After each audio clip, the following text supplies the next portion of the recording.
I'll start by saying I never thought I'd be the guy posting something like this, but here I am. My name's Mike, and I've been with my wife, Lisa, for about 6 years now. We met in college, and everything seemed perfect at first. Deep connection, shared dreams, plans for a future, a little house, maybe a couple of kids. We tried to conceive for a while, and that's where everything started to get weird. Lisa was always a little bitchy, honestly. She could be sweet when she wanted to be, but mostly she had this sharp attitude, like she was always annoyed or bored. Still, I thought maybe it was just her personality or maybe stress from work. She was a high-powered attorney, always busy, always on her phone, and she had a tendency to shut me out when she was stressed, which I figured was normal.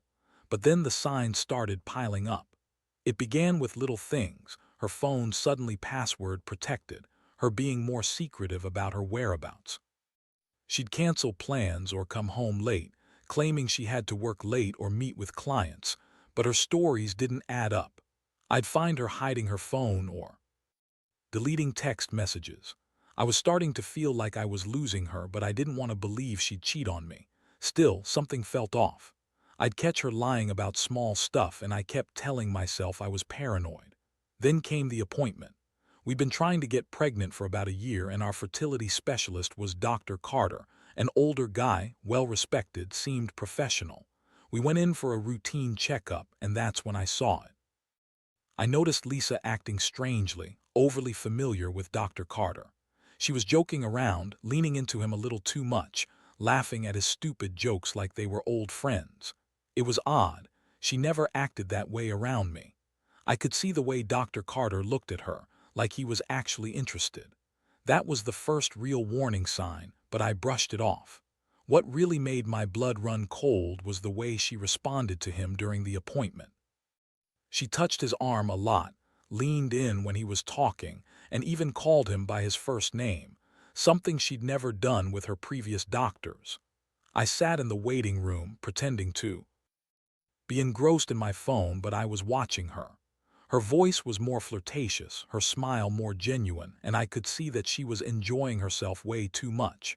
It felt like I was watching some secret affair unfold right in front of me. I was stunned, confused, angry, sick to my stomach. After that appointment, I started paying closer attention. I noticed her texts became more frequent. She'd be sneaking off with her phone more often, and her mood would shift dramatically after she saw Dr. Carter. She'd get defensive when I asked about her day, change the subject, or get bitchy, like I was bothering her. I didn't want to believe it, but deep down I knew something was wrong. I'd catch her slipping up, and I could feel the betrayal creeping in. It was like I was losing her, but the worst part was I didn't even have concrete proof yet. Just a gut feeling, and that feeling was eating me up inside. I kept telling myself I was overreacting, that maybe I was just insecure or jealous. But the more I saw, the more I realized I was right. She was cheating. I just didn't know how deep it went, and I didn't know how I was going to handle it. Honestly, I felt like I was in some fucked up movie, waiting for the other shoe to drop. The only thing I knew for sure was that our life was about to change forever, and I was about to find out just how dark this story could get. I spent a few nights just lying awake, replaying everything I saw and felt during that appointment. I kept asking myself how the hell Lisa could be so callous about it.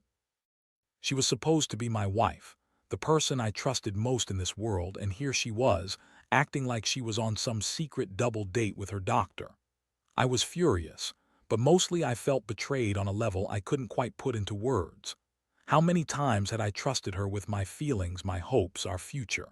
And she was out there, apparently sleeping with the guy who's supposed to help us conceive, but instead, he was just another player in her game. The worst part was I couldn't confront her yet. I needed proof, something concrete. I needed to know for sure. So I started digging. I checked her phone when she wasn't around, looked through her texts, her emails, her social media. It was sickening, honestly. I saw messages from Dr. Carter, flirty, personal, even a few suggestive things. She was talking to him like they were old friends, sharing little jokes, telling him about her frustrations trying to get pregnant, and even about her frustrations with me. All the while I was just sitting there, clueless, feeling like an idiot. One day I followed her when she said she had a work dinner. She told me she'd be home late, so I stayed back. I drove past the restaurant and I saw her get into a sleek black car, not her usual Uber or cab. It was probably Dr. Carter. My heart sank. That's when I knew for sure. She'd been sneaking around behind my back, and I'd almost been blind to it because I'd been so caught up in trying to save our marriage, trying to stay positive. But she was out there, actively lying, cheating, probably even screwing him right under my nose. The day I found out was the worst day of my life.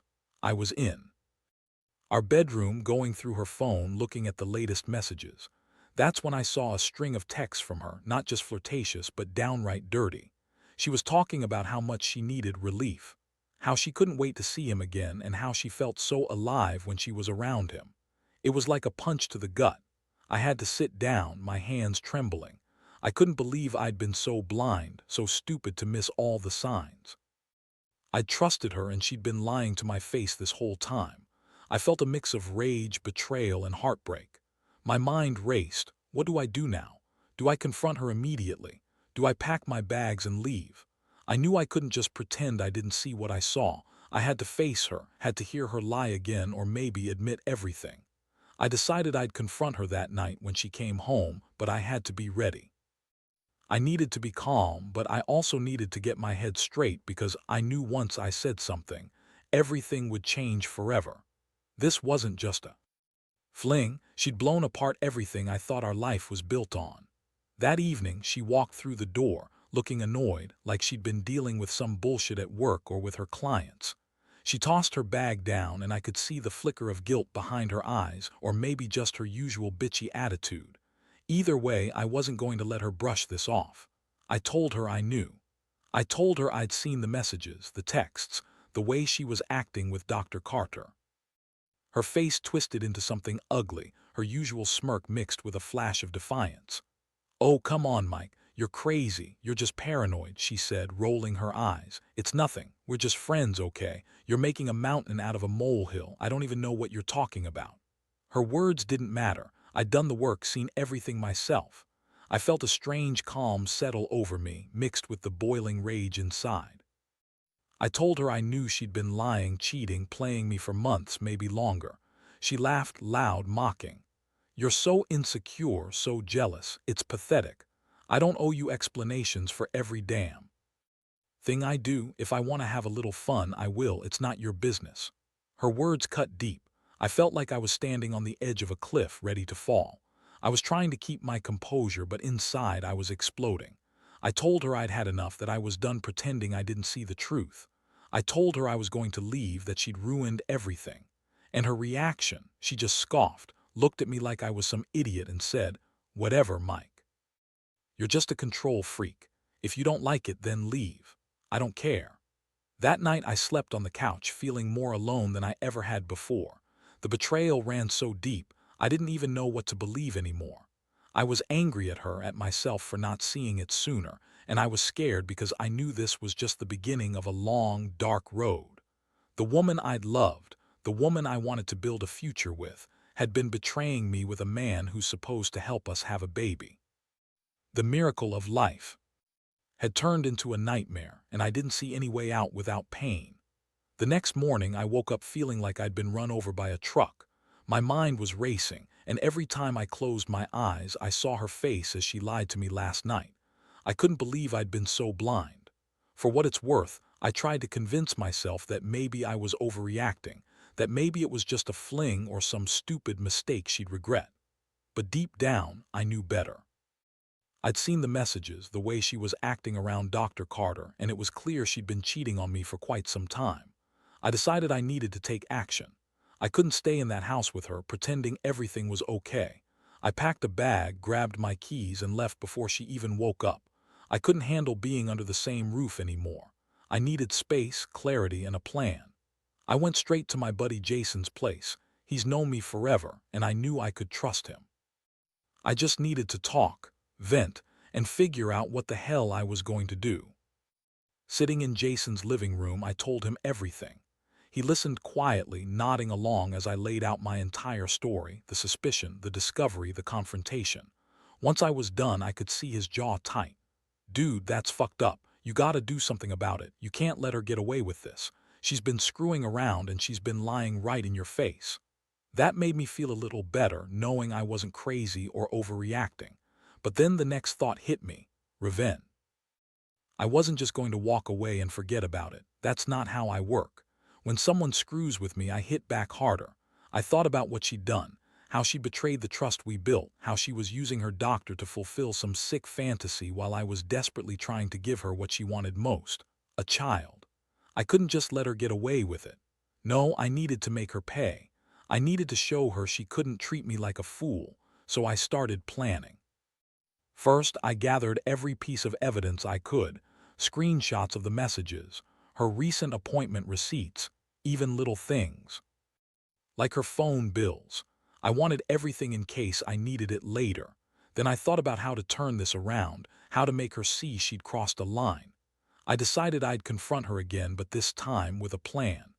I'd make her realize that I knew everything and that I wouldn't be played for a fool anymore. But I also knew I had to be careful. Lisa was manipulative and she was good at twisting things around. I didn't want to give her a chance to spin it in her favor or gaslight me into doubting my instincts. I was determined to be cold, calculated, and precise. I wanted her to feel the full weight of what she'd done. She thought she was so clever, hiding behind her bitchy attitude and her lies, but I was about to show her that I was not someone to mess with. In the days that followed, I stayed away from home, kept my head clear, and planned my next move. I didn't tell anyone what I was up to, not even Jason, because I didn't want her to find out I was onto her. I just kept gathering evidence, watching her routines and waiting for the right moment. I knew she'd try to deny, lie, or manipulate her way out of it, but I was ready. I was pissed, deeply, painfully pissed. One night I got a call from her. Usually she'd call just to argue or throw some guilt at me, but this time her voice was frantic, desperate even. "Mike, we need to talk," she said, trying to sound calm, but I could hear the panic behind her voice. That's when I decided it was time. I told her I'd come back home, but I had conditions. I told her I wanted the truth, no more lies, and that if she wanted to fix this, she'd have to prove she was serious. She agreed, probably because she thought she could manipulate me into believing her again. Little did she know I'd already made up my mind. I wasn't going to let her play me anymore. I was done being the fool. This was going to be the turning point, one way or another. I just didn't know how bad things would get after that. The thought of her trying to spin her lies again made my stomach churn, but I was prepared to face whatever she threw at me, because at this point I knew I had to. I had to know the full extent of her betrayal, and I was ready to see it all. When I got back home that night, the atmosphere in the house was thick with tension. Lisa was waiting in the living room, her arms crossed, giving me that bitchy look that she always used when she was trying to intimidate me. She acted like she was the victim, like I was the one overreacting, but I didn't buy it. I was tired of her bullshit, tired of her lies, and mostly I was sick of feeling like a fool. I sat her down and laid everything out: my evidence, the messages, the receipts, everything I'd gathered over the past few days. I looked her right in the eyes and told her I knew she'd been cheating on me with Dr. Carter for months. Her face didn't flicker with guilt or shame. No, it twisted into that same bitchy smirk she always wore when she thought she was in control. She denied everything, of course, tried to deny that she was even with him. "You're just jealous," she spat. "You think every guy looks at me, but I'm not doing anything wrong. You're overreacting. You're crazy." I felt a flicker of rage. I told her I wasn't crazy, I wasn't jealous. What I was hurt and furious that she'd lied to me from the beginning, that she'd been screwing around behind my back, using her position with Dr. Carter to get what she wanted. I told her I'd seen enough, that I was done believing her lies. I wanted her to admit it just once, that she'd been unfaithful. That's when she went ballistic. Her eyes flashed with anger and she snapped at me. "You don't have the right to judge me. If I want to fuck around, I will. You're just a control freak who can't handle a little fun. Maybe if you weren't so dull in bed, I wouldn't have had to find other ways to get satisfaction." Her words cut deep like a knife. I'd always known she was bitchy, but hearing her say that, after everything, made me see red. I got up, my fists clenched. I told her she could lie all she wanted, but I was buying it anymore. I'd had enough of her excuses, her gaslighting, her pretending to be innocent. I said I was done being her punching bag, her fool. If she wanted to keep screwing around, that was on her, but I was done playing the game. I told her I was leaving, that I was filing for divorce. Her face turned even uglier. She yelled at me, "You're so pathetic. You think you're going to win. You're just a bitter, jealous little man. No one's going to want you after this. You're nothing without me." That was the moment I realized I had to do something drastic. No more pretending I was okay with her screwing around, and no more letting her control the narrative. I left her standing there, angry and defiant, and I packed my bags again. I knew I couldn't stay, not with her still in the house, still lying, still cheating. I had to go. I needed space to think, to breathe, and to figure out my next move. I felt a deep void inside, like I'd lost a part of myself, and I wasn't sure if I could ever get it back. The betrayal hit me so hard I almost couldn't stand, but I knew I had to push through it. In the days that followed, I stayed with Jason again. I avoided her calls, ignored her texts. I was angry, humiliated, and broken all at once. I kept replaying everything, her sneaking around, her lies, her smirks. I wondered how I'd missed all the signs, how I'd been so blind to her manipulations. But I also knew one thing. This wasn't just about her cheating on me. It was about her fake personality, her lies, her bitchy attitude that she wore like armor to hide her own insecurities. I kept thinking about the moment I confronted her, about her reaction, and about what I'd do next. I knew I couldn't just walk away without making her pay for the pain she caused. I wanted her to feel the damage she'd done, to see just how much she'd shattered everything we built. That's when I started contemplating my revenge, not in some petty way, but in a way that would make her realize she'd messed with the wrong guy.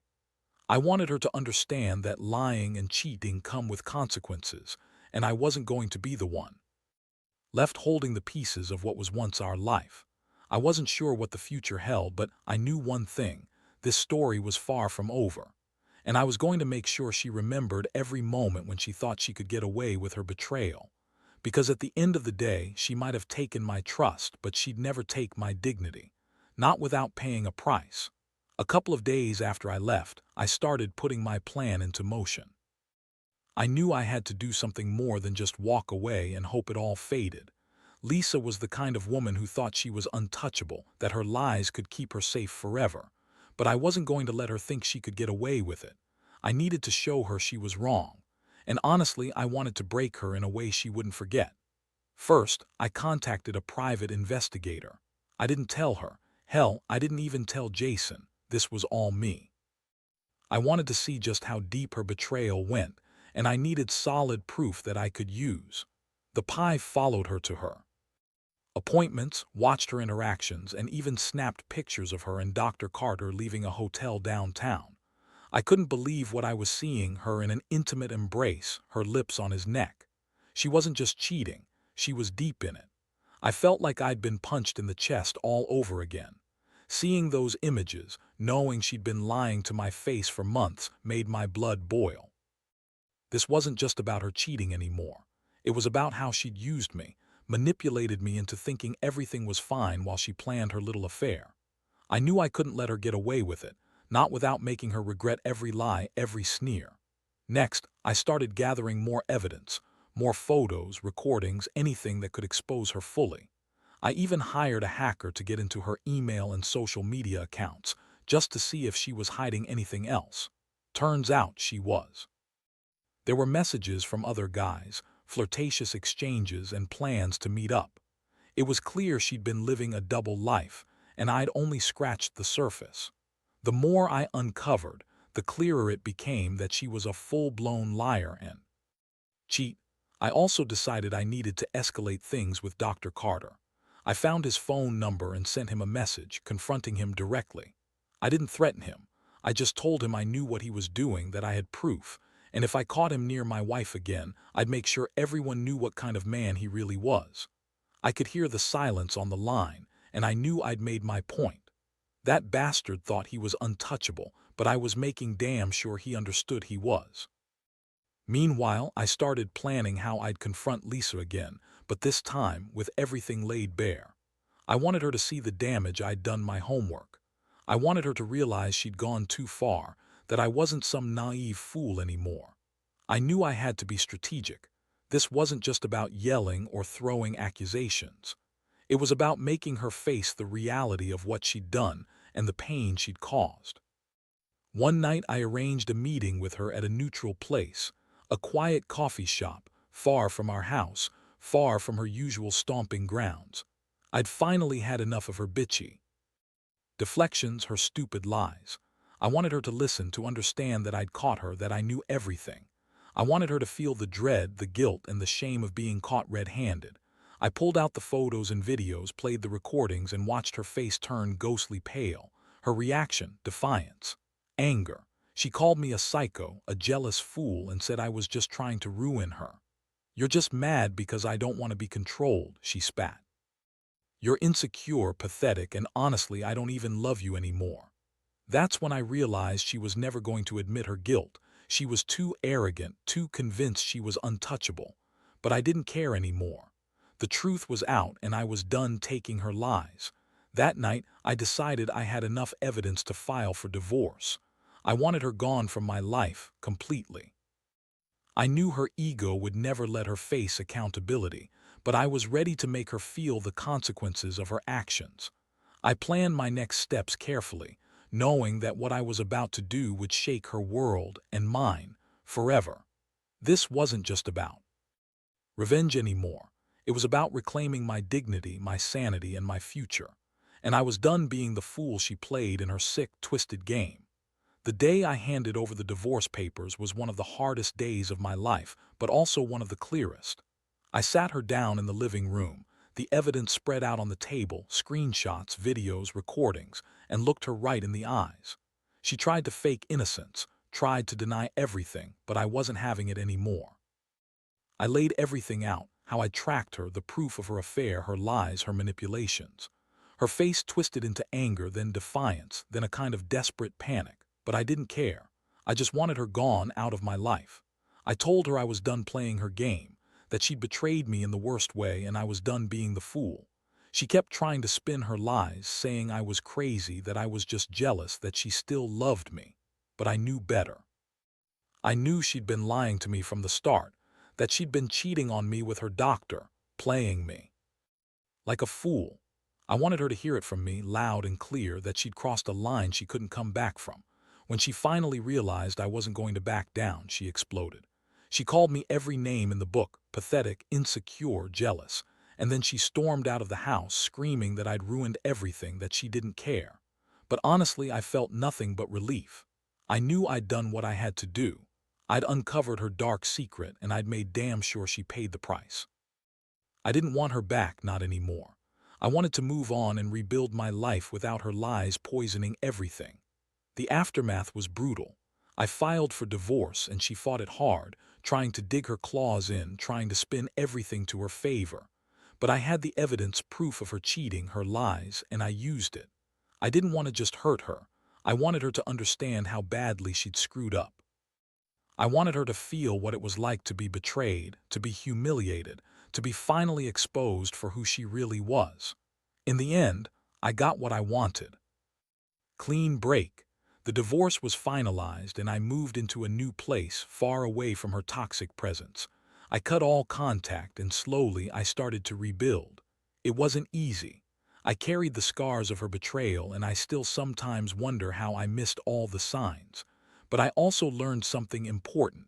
I'm stronger than I thought. I learned that trusting blindly can cost you everything, and that some people, especially ones like her, will do whatever it takes to lie and cheat their way out of accountability. Looking back, I realize I was never really the problem. She was. Her selfishness, her manipulations, her bitchy attitude, all of it. And I'm glad I found out before we had a child, before I became a father to a kid who'd grow up with a mother like her. That thought kept me going, knowing I was saving someone from her darkness. Now I just focus on myself. I work on healing, on trusting again, on learning to forgive myself for not seeing it sooner. This story might seem bitter, maybe even a little humiliating, but honestly, I feel free. I learned that betrayal can come from the people you trust. And that sometimes revenge isn't about hurting others. It's about reclaiming your own dignity. Lisa's a reminder that some people are just broken inside, and no matter how much you love them or try to fix them, they'll only hurt you in the end. So, if you're ever in a situation like mine, trust your instincts. Pay attention to the signs. And don't be afraid to walk away, even if it hurts. Because sometimes the greatest act of self-love is letting go of someone who doesn't deserve you.